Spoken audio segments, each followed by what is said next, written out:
নবীজি জানিয়েছেন ১৫০০ বছর আগে ওই জাতি কখনো উন্নয়ন লাভ করতে পারে না সেই জাতি তাদের শাসনভার কোন নারীর হাতে তুলে দেয়। আল্লাহ মনে হয় আমাদের কপাল থেকে এই অভিশাপ মুক্ত করার একটা ব্যবস্থা করিয়ে দিচ্ছে। উনি যাই হোক অন্তত পুরুষ মানুষ। এক কথা বলেন না কেন? পুরুষ মানুষ না? ঠিক আছে, সামনে যারা আসবে আশা করছি তারাও পুরুষ মানুষই আসবে।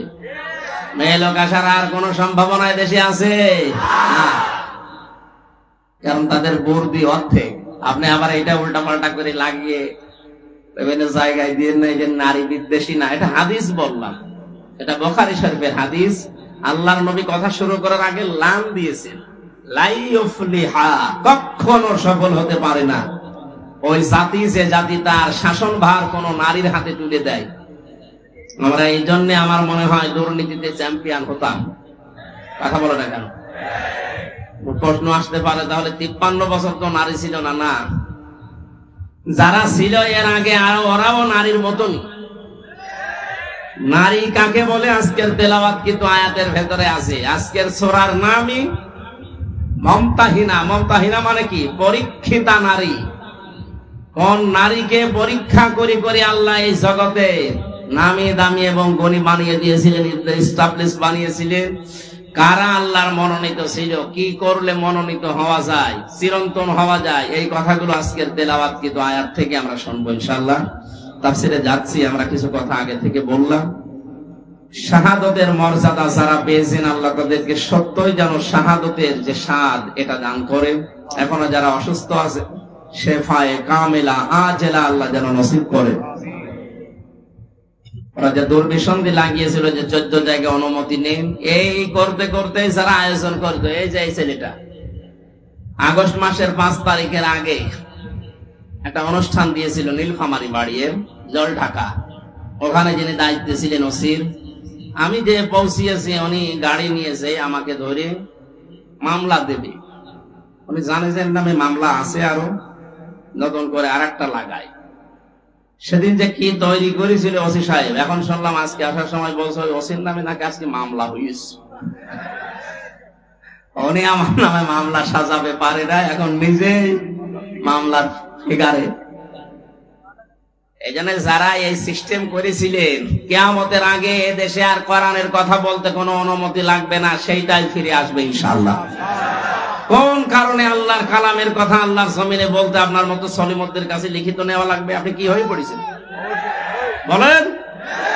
এই নিয়ম নীতি ছিল কাফেরদের কারণে। কোরআন নাজিল হওয়ার পর থেকেই কোরআন শুনতেছে, শুনছে, শুনবে 3 প্রকার মানুষ। কয় প্রকার? প্রথম নাম্বারে শুনেই বিরোধিতা করেছিল, তারা কাফের। আল্লাহ রাব্বুল আলামিন বলেন, ওয়াকাল্লাযীনা কাফারু লা তাসমাউ লিহাযাল কুরআন আলগাউ ফীহি লাআল্লাকুম তাগলিবুন। সূরা হামিম সাজদা 24 নাম্বার পারা 18 নাম্বার পৃষ্ঠা 9 নাম্বার লাইনে 26 নাম্বার আয়াত। এটা তাফসীরে ফি জিলালিল কোরআনে আছে। দলিলগুলো তাফসীর আকারে লম্বা করে বলছি না, শুধু শর্টকাটে কিছু বিষয় জানানোর জন্য আমি বলছি।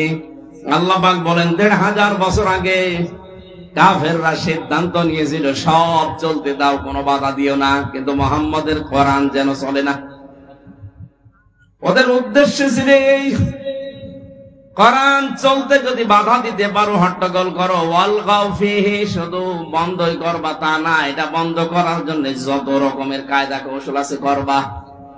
আবু জাহেল এই মনে করতো কোরআন যদি মানুষ না শোনে তাহলে আমার অবৈধ সিয়ারের ব্যাপারে কেউ কথা বলবে না। খুব ভালো করে জানতো মুহাম্মদ যেটা বলতে চাই এটা যদি মানুষ বোঝে তাহলে আমি যে অবৈধ সিয়ারে আছি এ সিয়ার টিকবে না। ১৫০০ বছর আগে এদের বেতাত্মা যারা নব্য আবু জাহেল সেজেছিল এরাও বুঝে ফেলেছিল আমরা যে কায়দায় আছি, কোরআন যদি মানুষের দেশে শোনে আর বুঝে ফেলে তাহলে আমাদের সিয়ারের উপায় থাকবে না। এই জন্য অনুমতির সিস্টেম করেছিল। জাতির সামনে যে আজ প্রকাশ হয়ে গেছে, কোরআন যারা বাধা দেয়, শুনতে দেয় না, তারা 1 নম্বরে কাফের। তারা কি? আরো জোরে। এই 15.5 বছরে এগুলো যারা বাধা দিয়েছেন, আপনি নামাজ পড়তে পারেন, রোজা রাখতে পারেন, আপনি কাফের। কাফেরের জানাজা পড়া জায়েজ আছে? কবরে দেওয়া? তাহলে এ দেশে যারা এতদিন এই করলেন, এই 15.5 বছর, তাদের এখন আর জানাজার দরকার কি, কবরে দেওয়ার দরকার কি? পুড়িয়ে ফেলেন। কারণ ও তো এমনি জাহান্নামে যাবে। জাহান্নামে গেলে তো আগুনে পড়বেই, আগুনে লাগিয়ে দিলাম, পড়তে থাক। আর কথা বলছে না কেন? এত শক্ত করে বললাম এই জন্য, আগামীতে কোন জালেম যেন এরকম সিদ্ধান্ত না নেয়।